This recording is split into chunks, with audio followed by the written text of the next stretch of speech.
Welcome back to another episode of Nanny Tales. When people DM me their nanny stories and I tell it on their behalf, this episode is going to be called Allegedly. Because all of this is alleged, okay? The girl hit me up and said, Girl, I was so broke.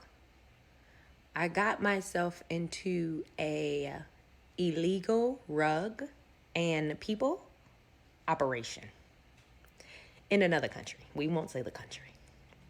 And so she says she was looking for a job for 3 months. Couldn't find nothing. She applying to every agency, every job, every local job board, like maybe get some like one-offs or something like that, but nothing consistent. So she said she look in her email and it was an agency hitting her up. But she said she don't remember ever putting no application in with this agency.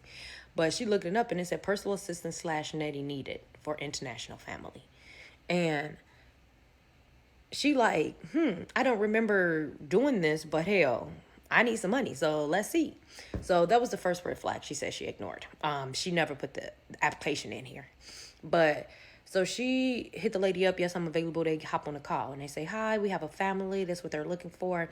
You would be more of a personal assistant, which is why that title is first versus a nanny. Like they take care of their own kid for the most part, but they do need you to step in from time to time.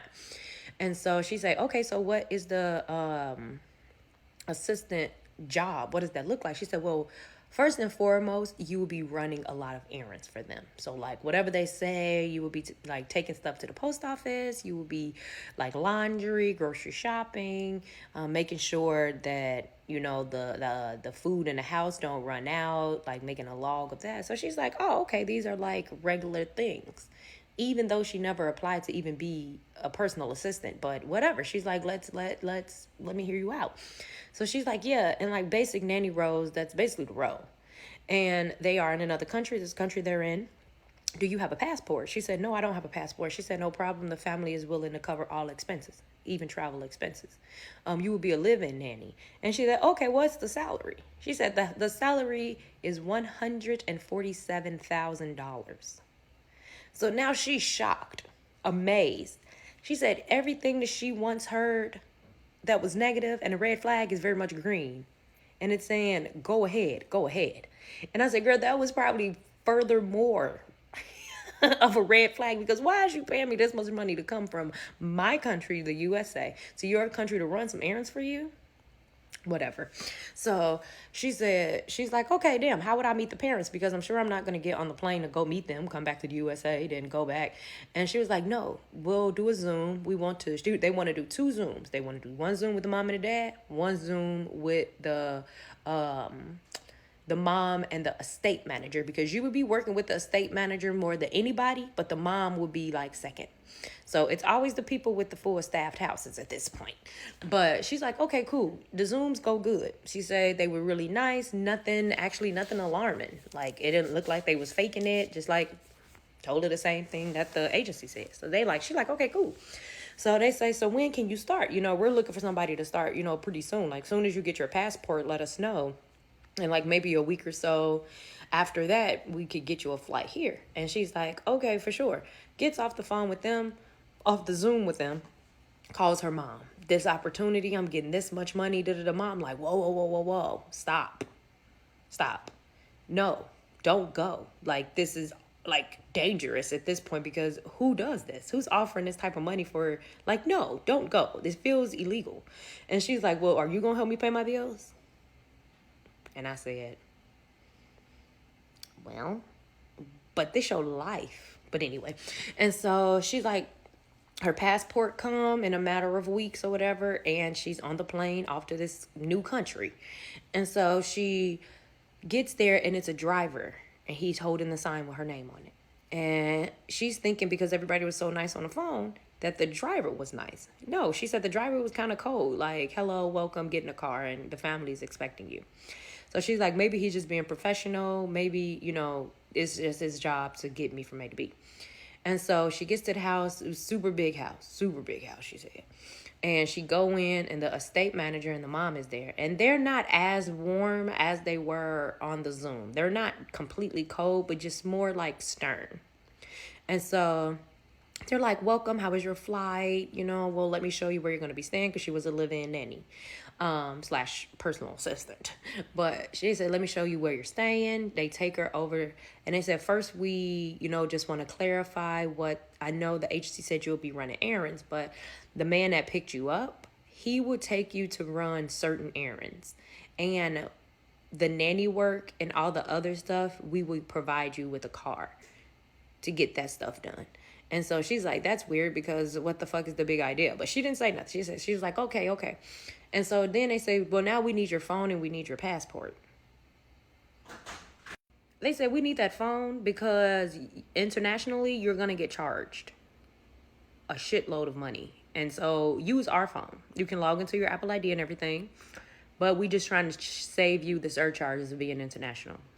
And we need your passport because people have lost their passports and it's hard to get back to America without a passport. And I'm like, are you telling me that you're going to take it and make it hard for me to get back to America? Or like, what's going on? But she said all she can hear is her mom in her head saying that she should never did this. And I agree with her. So she said, where's the baby? She said the baby's at dance class. But right now we do need you to start running those errands. So she said that the driver is going to run these errands with you. That's going to be these errands. And you're going to see the protocol. So listen to everything that he tells you to do. He is a man of little words. So whatever he say, just do them. And so she's like, again, just get her stomach just sink down to her feet. Like, this is some shit. They don't even give her the tour of the house. They showed her where to put her shit down and get to running errands.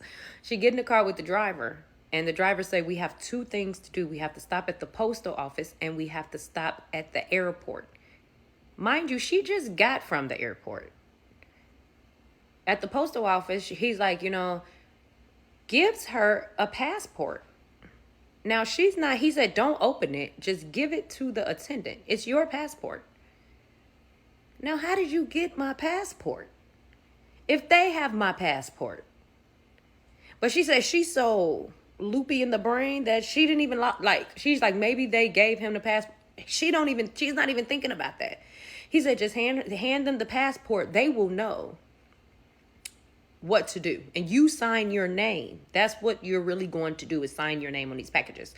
Don't ever drop them in the mailbox. Always sign your name and priority mail the boxes. And so she's like, okay, she go inside to give the lady the what's the name. Now, they didn't say what lady. She just give it to a lady, and the lady, another male person, look over. She's like, whoa, let me. I'll take care of this. I'll take care of this. It's like my packages. And so she's like, she thought again, this is strange. What's the big idea? I just need to sign my name and you just take the package away. Boom. Drops it off. Give the woman a passport, whoever passport. Sign the package. Give the package to the lady. And boom, out the door. On the way to the airport. Gets to the airport. And it's another girl coming. She said, who are you? Who are you? Right? And so she's like, oh, hi, I'm the housekeeper. She said she could have swore that she's already saw a housekeeper in the house. And she was like, oh, I could have swore I met a housekeeper or seen a housekeeper when I was just at the house. And the dude in the driving the car, he was like, yeah, we need the family hires because people want to go back home. And so they just kind of go through house workers because people want to go home and so they have to be replaced. And she's like, again, not a good feeling in her stomach, but she's like, okay, whatever. So she gets to the house and they take her to a whole different direction than she going. So she's like, she don't even know where she's going and what the fuck they got going on around here for real. I'm gonna have to make a part 2.